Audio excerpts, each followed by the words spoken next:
Hi, hello. For this video, we're going to discuss another diode application. So this time, using a specific type of diode, which is the Zener diode. And this is about Zener Regulator. Okay, so in a power supply circuit, we have a rectifier stage. So we have already discussed rectifiers in one of our videos. So we have the full wave and we have the half wave. Although it is the bridge type uh, full wave rectifier that is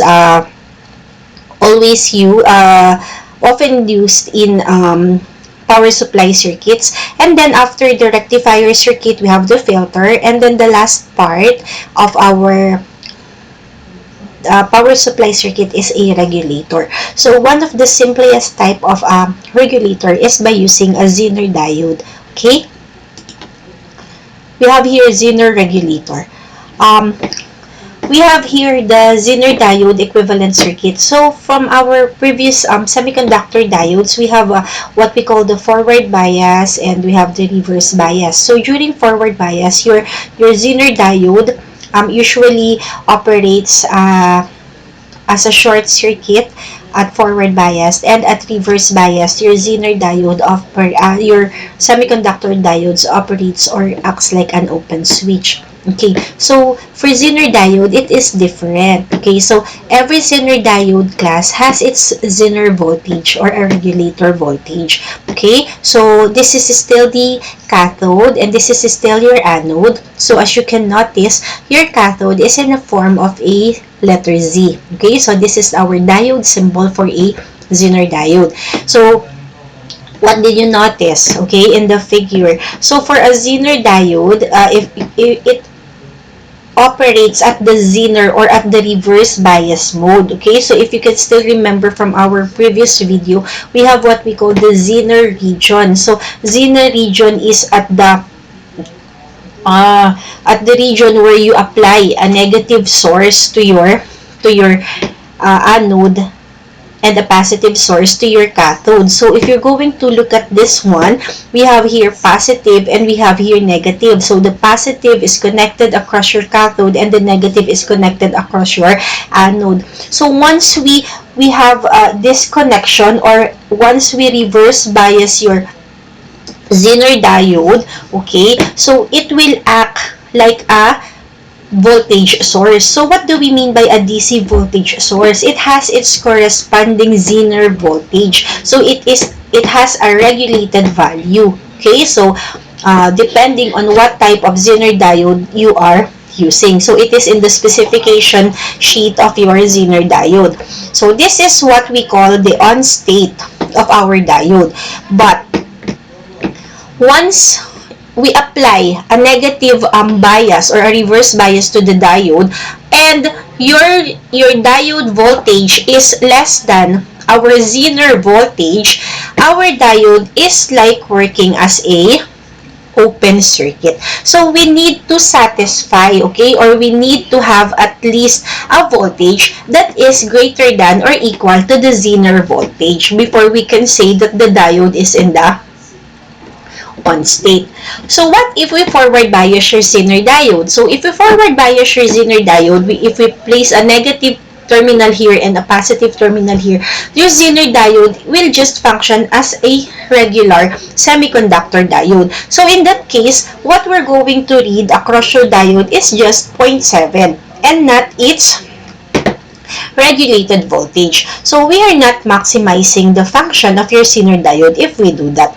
Okay, so to maximize or to use your Zener diode properly, we need to place or we need to reverse bias it, and we need to apply a voltage which is greater than or at least equal to the Zener voltage. So this is our diode equivalent circuit. It can either be equivalent to a certain voltage, so like a voltage source here, or it is likewise an open circuit. So this is how your basic regulator circuit looks like. Okay, so this is just a very simple circuit. We have a source here, we have a resistance here, and this is your Zener diode. Connected to the cathode is the positive terminal. Okay, once it is forward biased, or once it is turned on, our load which is usually appliance or a speaker or something, so anything. So if we have a load, the load is connected in parallel with your Zener diode. So what happens to the voltage when it is connected to the parallel? So whatever your Zener voltage here, and this is on, in its on state, that will be the voltage that will be reflected across the load resistance. So even though we increase this, okay, your load is very safe. Why? Because whatever the voltage, the rated voltage of your Zener diode here will be the voltage across your RL. So it is regulated. Okay, since they are in parallel, even though we change your voltage input here, your voltage across this is constant. And that is equivalent to the Zener voltage of your Zener diode. Okay, so usually we use this for Zener diodes are most frequently used in regulator networks or as a reference voltage. Since, for example, you have a um, in your computer, okay, you use a voltage regulator in your computer at home, or you use a regulator in your gas tank at home. So you regulate, or you make it as a reference voltage. Okay, so the applications of your Zener diode is mostly in regulator networks, wherein the voltage across a certain load is being regulated by the Zener voltage of your diode. Okay, so in designing a basic Zener regulator circuit, we have three cases. Okay, so let us discuss the cases one by one. So we have here your case 1. So case 1 is our VI here is fixed and our RL here is likewise also fixed in value. Okay, so we have here two steps. So what is our first step? So we have to determine first the state of the Zener diode by removing it from the network and calculating the voltage across the resulting open circuit. So this is your original circuit. So the first step is we're going to remove this. Okay, so once we remove this, what is left is an open circuit. So since this is an open circuit, if you have a voltmeter, we can measure the voltage across that open circuit. Okay, so since we don't have a voltmeter here, we can compute for the voltage across this open circuit here. Okay, so this is your R. Okay, so we call this your R, and this is your RL. Since the open circuit here is in parallel with your RL, the voltage across your RL will determine this voltage V here. So by voltage divider principle, your V is equal to VL, and it is equal to RL multiplied by VI divided by R plus RL. So this is just your voltage divider circuit, or voltage divider formula. Okay? So we compute for the value of the open circuit voltage, which is your V. Okay, so since it is in parallel with your VL, this is equivalent to your RL. Okay, so in parallel with RL multiplied by the input voltage, which is VI, divided by your RL plus your R. Okay, now, once we solve this, we can determine whether your diode is on or off. Okay, so when your V is greater than or equal to your Zener voltage, so Zener voltage is given in your circuit, your diode is said to be in the on state. And if it is in the on state, its equivalent circuit is your voltage source, okay, with a corresponding Zener voltage. Now, if your V is lesser than your Zener voltage, your diode is said to be in the off state. And if it is in the off state, it is considered as an open circuit. So we have two cases for your diode. It can either be on, so therefore it will be a source with a value equal to the Zener voltage, or it can be open. Okay? So for step number 2, Substitute the appropriate equivalent circuit and solve for the desired unknown. Okay, now, if in case your diode is in the on state, we substitute it in this kind of circuit. So this is now your circuit when your diode is in the on state. And usually, okay, so your VL will no longer be equivalent to the voltage that you solved here. Since it is already equivalent to this one, okay, so whatever the voltage here will be the voltage across your VL. So that's regulation. Okay, so that's the function of a regulator circuit.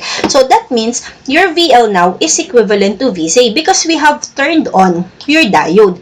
Okay, and then by looking at this, okay, your Zener current here, IZ, is equivalent to IR, the current across your R, minus, okay, the current across your load. So we have here the power, okay? So your power across your Zener diode is equivalent to the Zener voltage multiplied by IZ. Okay? So if you're looking at this one, we don't have a new formula here. This is just your formula in our, this is just like a normal circuit analysis. So what is IR? IR there is equivalent to the voltage drop across R. Okay? So let's call that VR. And then divided by R. So that is your IR. Okay, what is IL? Your IL is the voltage drop across the load divided by your RL. But what is VL? VL, when your diode is in the on state, that is equivalent to your Zener voltage. So your Zener voltage divided by RL. So that we can solve for the Zener current. However, okay, however, when your Zener diode is in the off state, your circuit will look like this.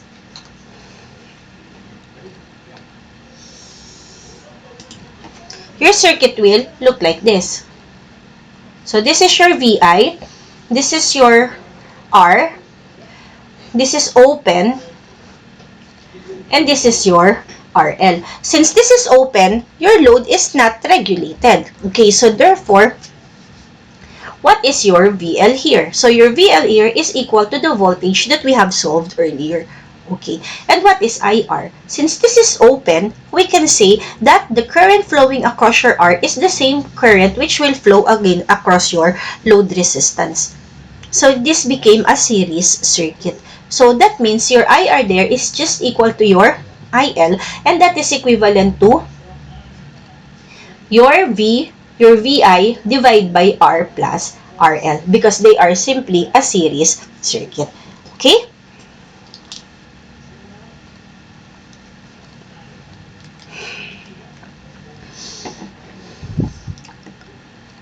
So let's have an example. Okay, so let's have an example. We have here, for the Zener diode network in the figure, we determine VL, we determine VR, we determine IZ, and we determine your power across your Zener diode. Okay, then we're going to repeat the problem, but we're going to change it with an RL equivalent to 3 kilo ohms. So we will see what will be the difference. Okay, so using the actual values, what is our first step? So our first step is to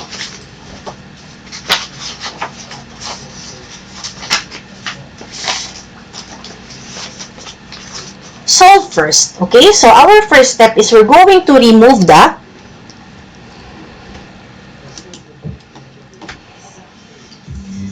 first step is we're going to remove the diode, and then if we remove the diode, if we remove your diode here, we will be left with an open circuit. Okay, so since this is open already, we can solve for your V. And what is your V? So solving for your V,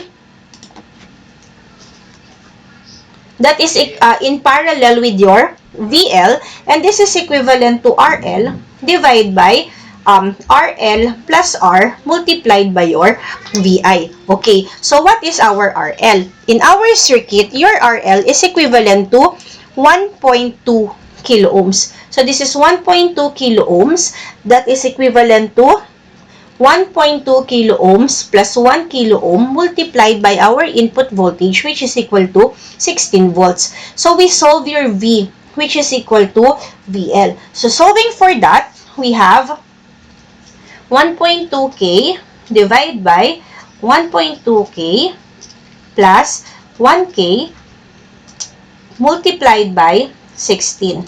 So that will give us 8.73 volts. Okay, so what does that 8.73 volts mean? So what is our Zener voltage? Our Zener voltage is equal to 10 volts. Okay, so since this is equal to 10 volts, what do we say? So we can say that your voltage across your Zener is greater than your V here.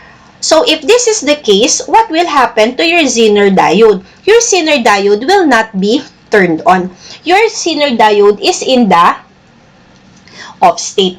So when your Zener diode is in the off state, it is just like an open circuit. Your load there will not be protected because it will not act as a voltage source. Rather, it is an open circuit. So what happens is your equivalent circuit will just look like this.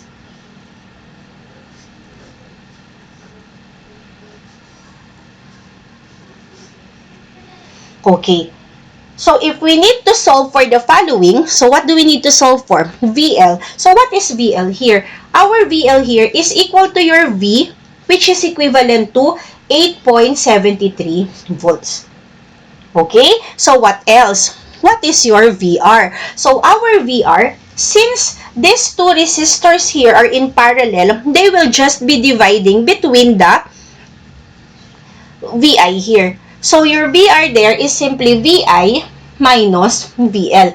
And that is equivalent to 16 minus 8.73. So this will give you 16 minus 8.73. This is 7.27 volts. So the voltage across your R is equivalent to 7.27 volts. Okay? What is IZ? IZ is the current that will flow across your Zener diode. But since this is open, no current will flow across an open circuit. So therefore, we can say that your IZ here is equal to 0. And how about the power? Power is equivalent to V say multiplied by IZ. But since your IZ is equal to 0, therefore the power across your Zener diode is also equal to 0. So that is what happens. So that is what happens when your diode, okay, or the voltage across the open circuit here is less than your Zener diode voltage. So in this case, this Zener diode voltage is equivalent to 10 volts. That means this 8.73 volts cannot turn on your Zener voltage because its rating is 10 volts. Okay, so we have a follow-up question. What if we change the value of your RL equal to 3 kilo ohms? So what happens? We do that again. We do the same step. Okay, so what is your first step? We solve again for the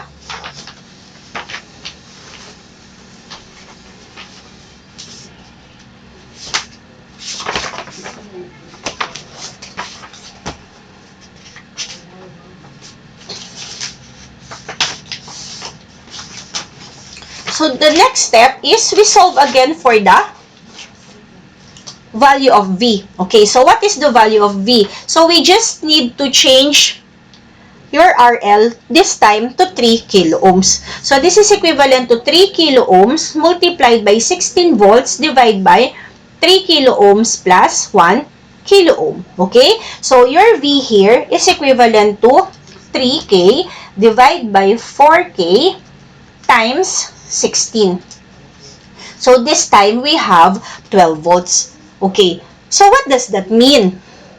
12 volts now is greater than the Zener voltage, which is equivalent to 10 volts. So in that case, our diode is said to be in the on state. So we turned on your Zener diode. So what is your equivalent circuit looks like? So your equivalent circuit will look like this. So your Zener diode is on. So therefore, it is just like a 10 volt source in parallel with your RL. Like this. So again, let us compute for the following unknown. What is now your VL? So your VL is no longer the one that we solve, which is 12. So the 12 volts here is just used so that we can see whether your diode was turned on or not. So since this is greater than your VZ, your diode was turned on. So what will be the voltage across your RL here? So since it is in parallel with the turned on Zener diode, your VL now is equivalent to 10 volts. So that is how you mean by regulator. Okay, so even though we increase this further, this load is safe. This load is protected. Why? Because it is in parallel with a Zener regulator with a voltage of 10 volts. So whatever happens here, you are assured that the voltage across your RL here is always equal to 10 volts. So that is the concept of regulator. Okay? Now, let us continue. What is VR now? So VR, this 16 volts here is divided between the voltage drop across your R and the voltage across your Zener diode.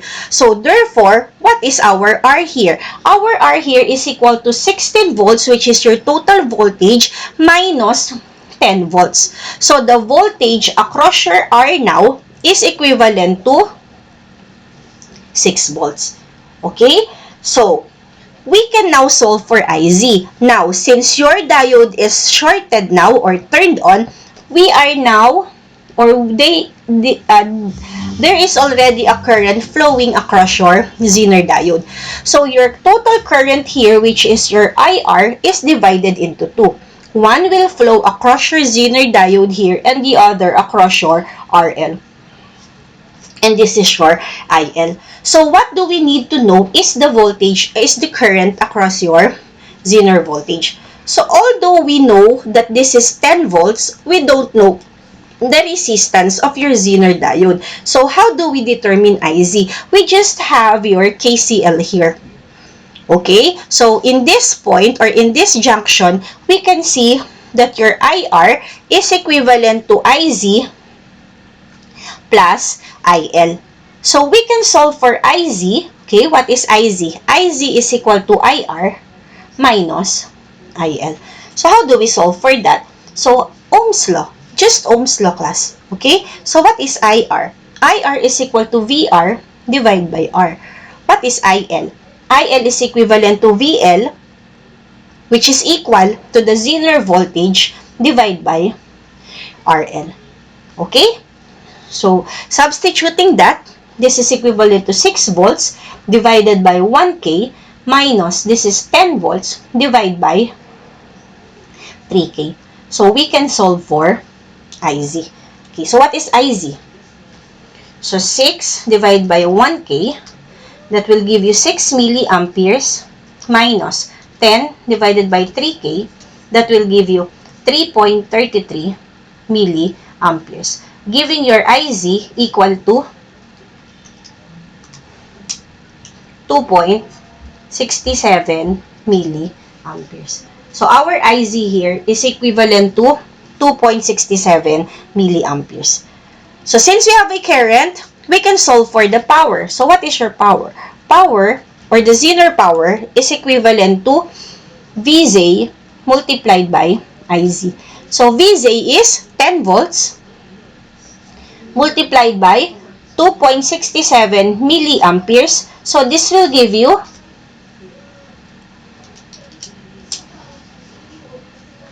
26.67 milliamperes.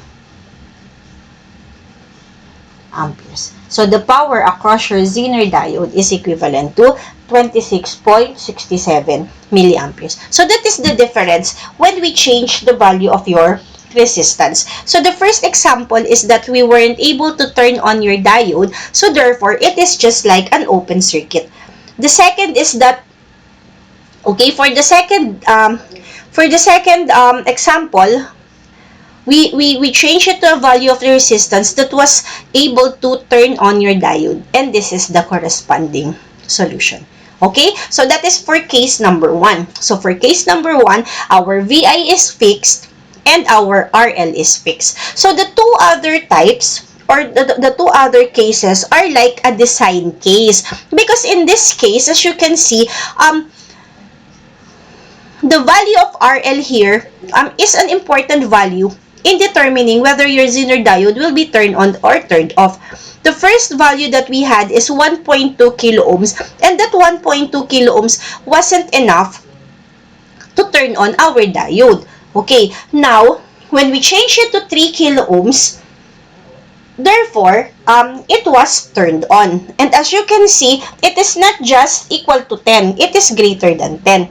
So what do we mean by that? That means there is a certain value of a resistor that can turn on your Zener diode. Okay, a smaller value which is just enough. Okay, in this case, it is not 1.2.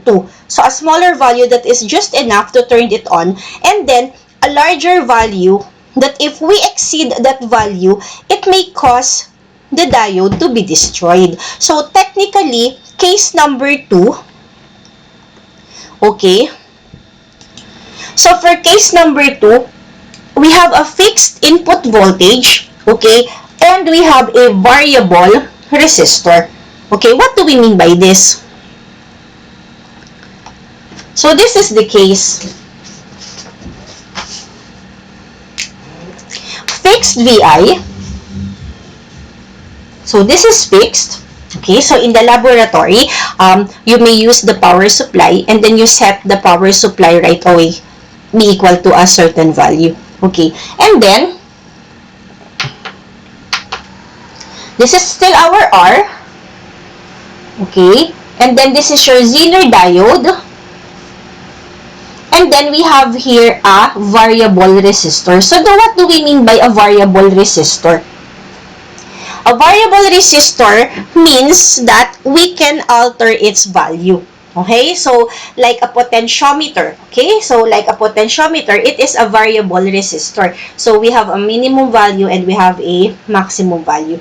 By turning the knob, you can change the value of your resistance. Okay, so what else? What is the difference when we have a fixed VI here and a variable resistance here? So we will just determine what is the minimum value of RL that is right enough, just enough to turn your Zener diode on.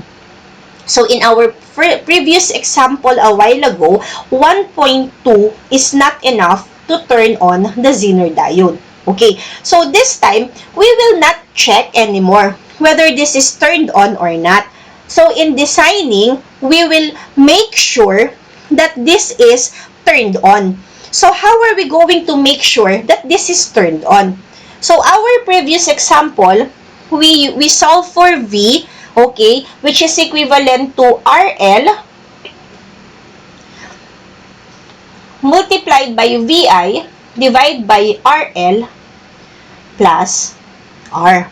Okay, so this is our first case. But this time, we will assume or we will determine the value of RL just enough. So what do we mean by just enough? So we are going to make sure already that this is equal to VZ.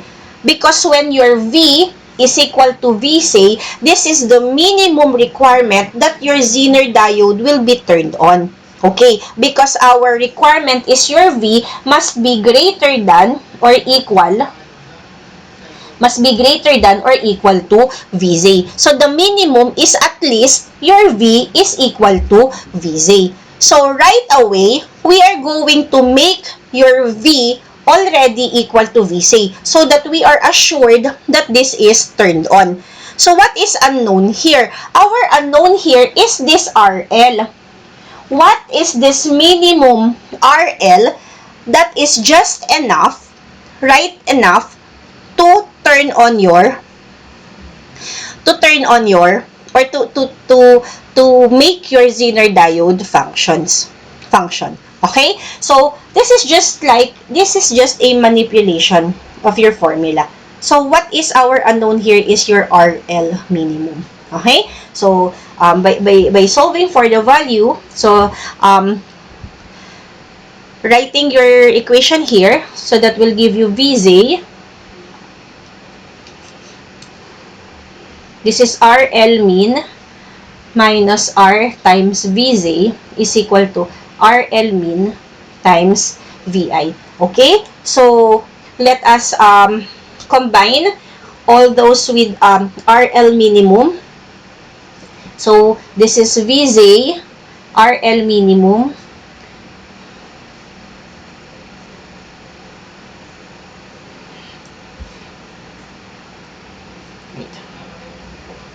So, this is R only. So, this is R only. Minus R times VZ is equal to RL min times VI.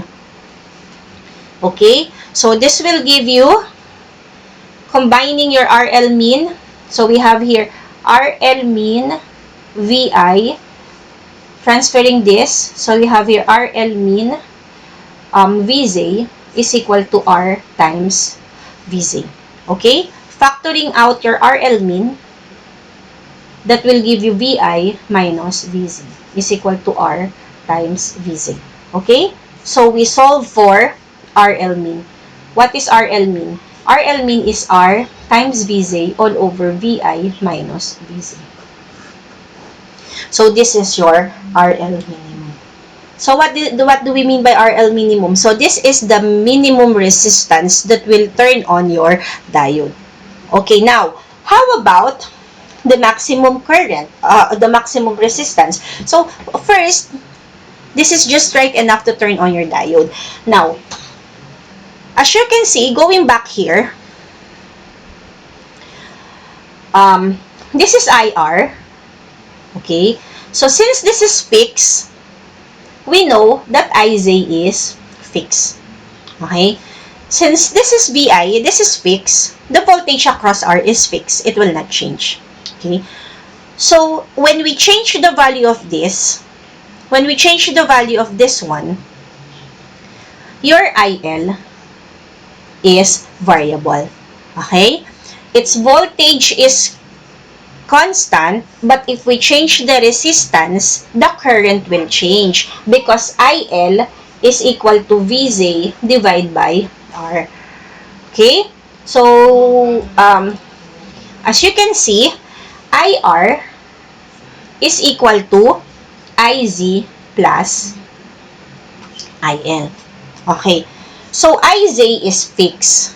So, what is variable is your IL. Okay? Because, if we change the value of your R, your IL is changing. Okay, now, this is your RL minimum. What is the implication of if you have low resistance? Minimum resistance means larger current, right? They are inversely proportional. So, if we have RL minimum here, we have IL maximum. Okay? So, since the resistance is low, the current is high. And that is equivalent to VZ divided by RL minimum. So, the partner of RL minimum is IL maximum. So, going back here, if this is maximum, if this is high, okay, if this is high, this is low.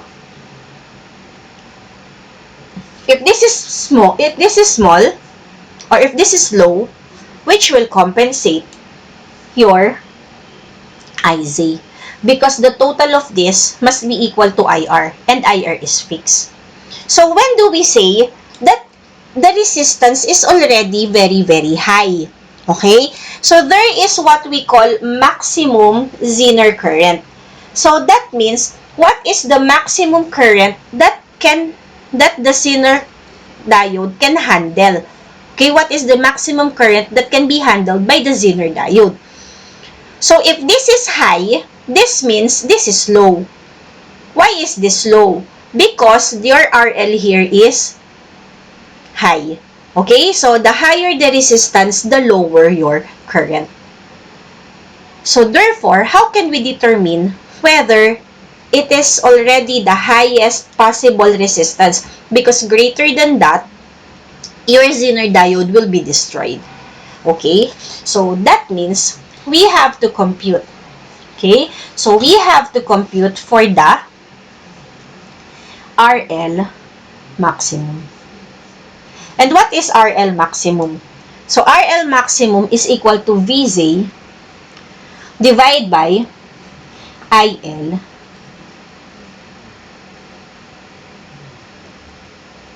minimum. So how do we know if this is already IL minimum? Okay, so how do we know if this is already IL minimum? So this is IL minimum going back here. If, okay, IL minimum is equal to IR minus IZ max. So if this is already maximum, that means this is already the minimum. Because if you add that, the total is IR. What happens if you still lower this down? This is already the minimum, but I still want to make it lower. So what will adjust? If this is lower, that means we need to increase your maximum, your current here. And this is already its maximum. So if you still lower this down, that is the time that this will be destroyed. Okay? So therefore, RL maximum here is very important because if we increase this further, that means this will be lowered. And if this is lowered, this will be increased. And if this is increased, that is the time that your diode will be destroyed. So therefore, this is your RL maximum. So in getting or in solving for this, you need to get the range. So what range? The range of resistance that will turn on your Zener diode. So the minimum and the maximum resistance. So within these two resistances, your diode is regulated. It is functioning as a normal Zener diode. So below this, it is an open circuit, and above this, it will be destroyed. But between this RL minimum and this RL maximum, your diode is operating as a Zener regulator. Okay? So let's have an example.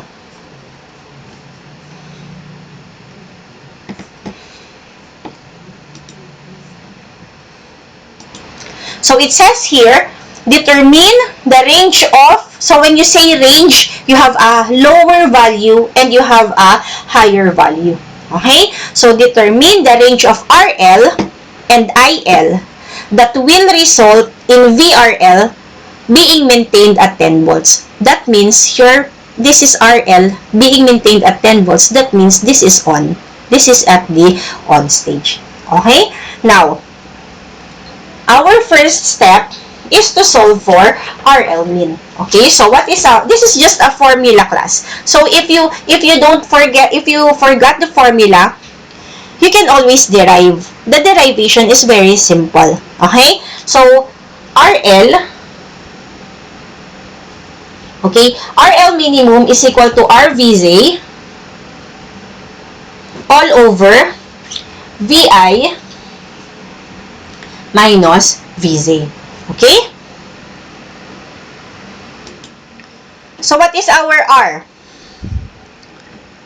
Our R is 1 kilo ohm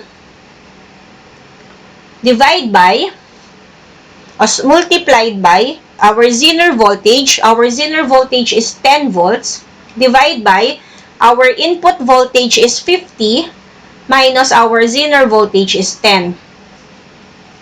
Okay? So this will give us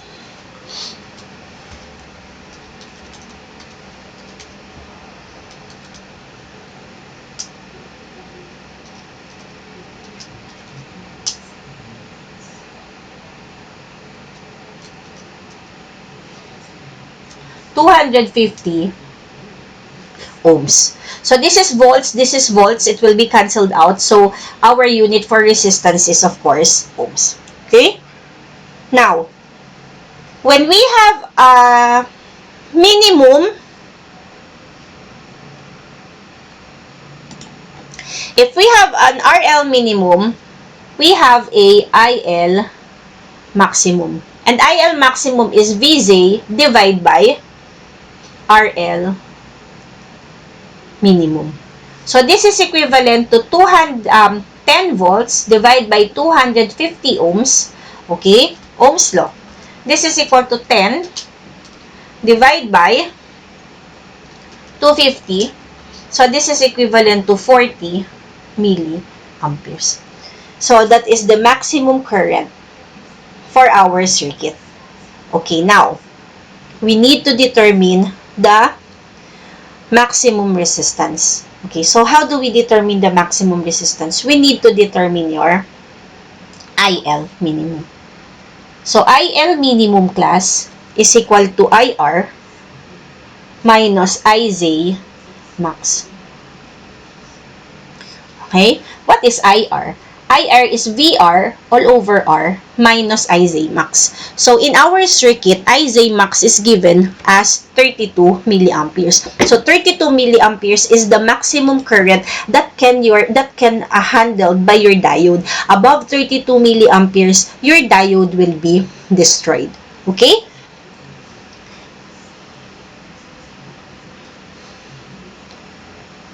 So, what is the voltage across your resistance? So, if this is 50 and this is 10, so therefore, the voltage across this is equivalent to 40, right? So, that means you have here 40 divided by 1K minus 32 milliamperes. So, your IL minimum is equivalent to 40 divided by 1K minus 32. 40 divided by 1K equals minus 32 milliamperes. So that will give you class 8 milliamperes. So this is the minimum value. Okay? What if I increase the resistance and make this? So the total current is, this is 40 milliamperes. 40 milliamperes. So if I make this 7, the total must still be 40. So if this is 7, what happened to this? It will become 33. But 32 is the maximum current that your diode can handle. So therefore, the diode will be destroyed. So therefore, this is just the minimum. Okay? So after finding the minimum resistance, the minimum current, we can now solve for the maximum resistance. So, maximum current means, resistance means minimum current. And this is equivalent to VZ all over IL minimum. This is 10 volts divided by 8 milliamperes. So, this will give us 10 divided by 8. This will give you 1.25 kilo ohms. So when you say range, you have a minimum value of 250 and you have a maximum value of 1.25 kilo ohms. So what do we mean by that?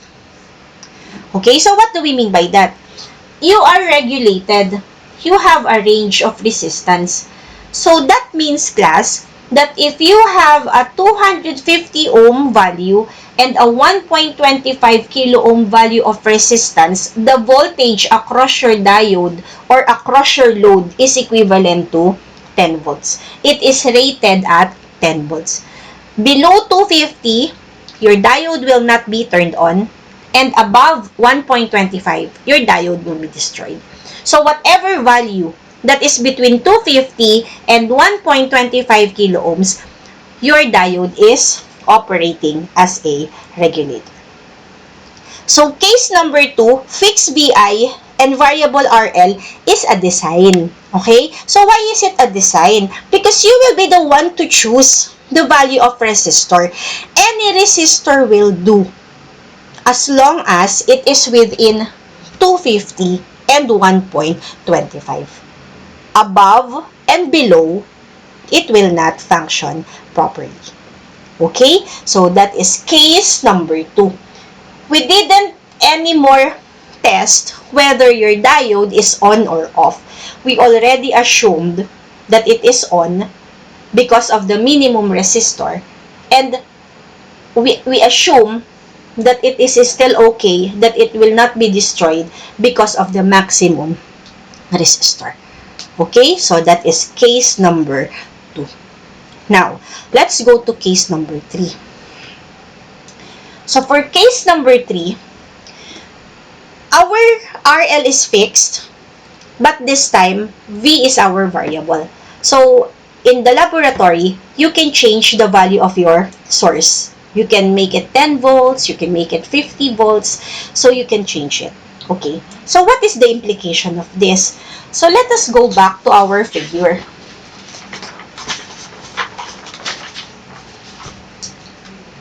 So, let's go back to our original figure. So, this is your VI, this is your R, this is your Zener, and this is your RL.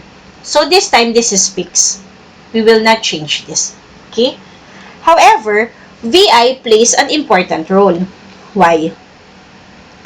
If this is 10, and this is only 8, definitely, it cannot turn on your diode. Why? Because out of these 8 volts, you still have a drop across this R. So if this is 10, and this is also 10, we're not sure if we can turn on this diode. Why? Because out of that 10 volts here, there is still a drop here. So therefore, there's a chance that the voltage across this is less than 10. And if it is less than 10, if this is the Zener voltage, therefore, it will not turn on your diode. So that means this has to be high enough just to turn this on, and not very high, because if this is very high, it might destroy your diode. So that means in this case, we are now solving for the minimum and maximum input voltage that we are assured that your diode will function. Okay, so how do we do that? Let's start again. So what do? We remove this so that we can solve for V. Right? And V is equal to V RL times V times VI divided by RL plus R. Okay. We solve for V. Now, we do not want to solve for V anymore. We want to make sure that this is already turned on. And what is again the minimum requirement? So the minimum requirement again is V must be equal to Vz. So we are going to make this right away equivalent to Zener voltage to assure that the diode is already turned on.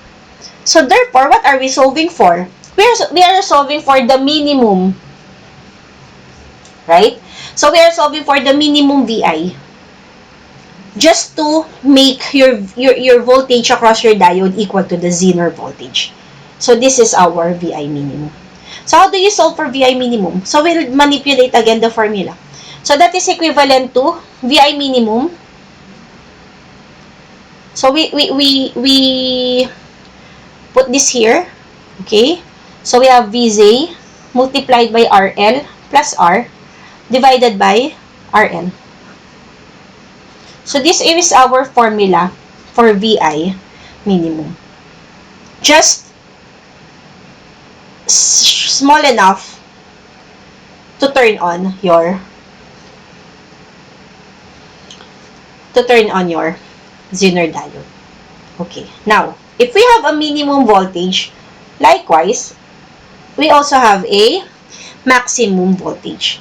So what is the maximum voltage? Okay, so let us again discuss the currents. Okay, now, if this is changing, Okay, if this is changing, this is our IR, this is our IZ, and this is our IL. Okay? And likewise, IR is equal to IZ plus IL. IL is fixed. Why is IL is fixed? Because RL is not changing and VZ is not changing. So therefore, IL is fixed. IR is not fixed. Why? Because if I increase this, the current will also be increased. Okay? But since this is fixed, the voltage across R will increase. For example, this is 10. If I increase this, this will still remain to be 10, which will increase VR. And if VR is changed and R is constant, IR will also change. Okay? Now, if IR increases, IL is fixed. So the sum of this must be equal to IR. So if I increase this and this is fixed, therefore this is also increased. So the more I increase IR, the more IZ is increased. Why? Because IL is fixed. So therefore, when is the time I will say enough? The diode might be destroyed. So when is that time? That time is when I reach IR maximum. When is IR maximum? IR maximum is when this is IZ max plus IL. So IR maximum, that means IZ max plus IL. Okay? So, how do I relate this to VR max? VR max now, VI max. Because the voltage across this plus your VZ is your VI. So, therefore, I can say that this is already maximum if the voltage across R is already maximum plus VZ. How do I know if the voltage across R is already maximum? If this is already equal to IR max times R plus VZ. So, this is your VI maximum. So, when your voltage is equal to VI min, that is just right enough to turn off your diode. But, if it increases beyond VI max, then your diode will be destroyed. So, therefore, this is your VI minimum and VI maximum.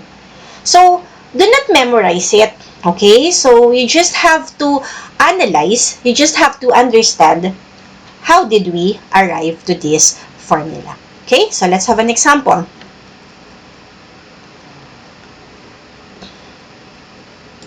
So, we have here,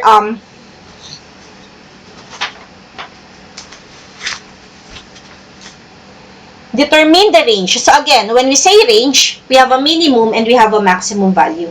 Minimum, just right enough. Maximum, not to destroy your diode. Okay? So, determine the range of values of VI that will maintain the Zener diode of the circuit in the on state.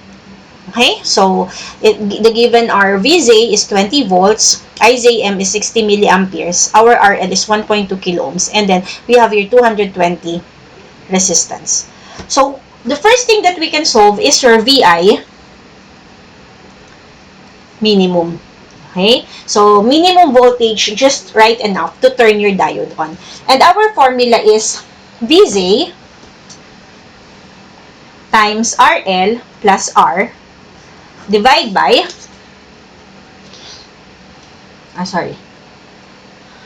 RL. Okay?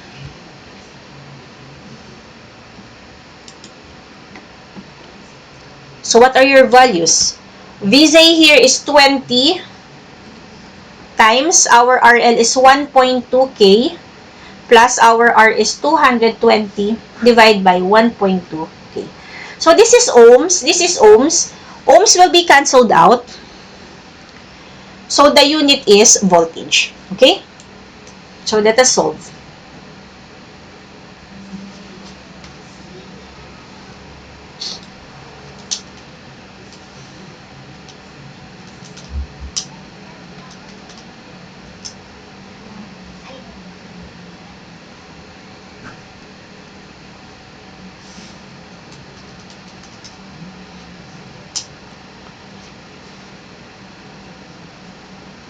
So your VI, your minimum voltage, just right enough to turn your diode on is equivalent to 23.67.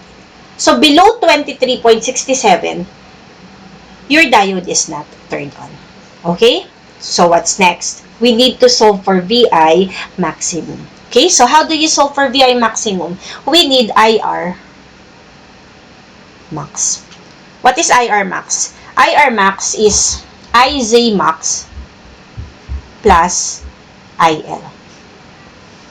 What is IZ max? IZ max is given in the diode specification sheet, and that is equivalent to 60 milliamperes. What is IL?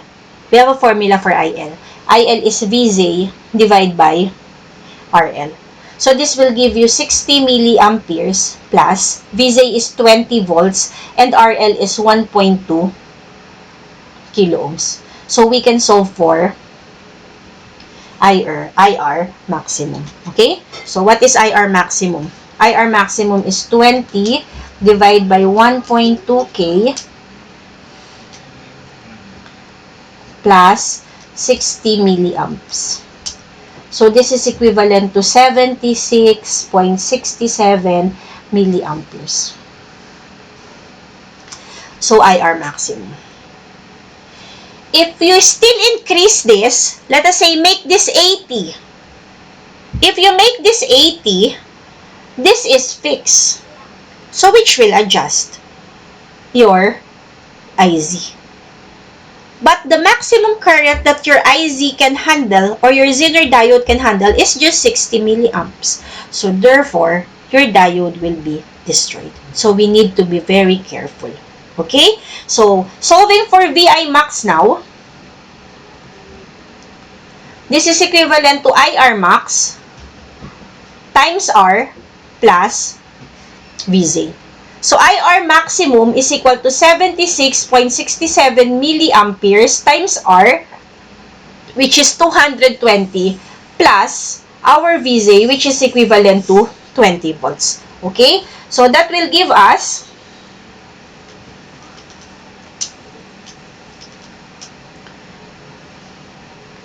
36.87 volts. So this is your VI maximum. So what do we mean by that, class? If we increase this to 37 or 38 or 40, this will increase.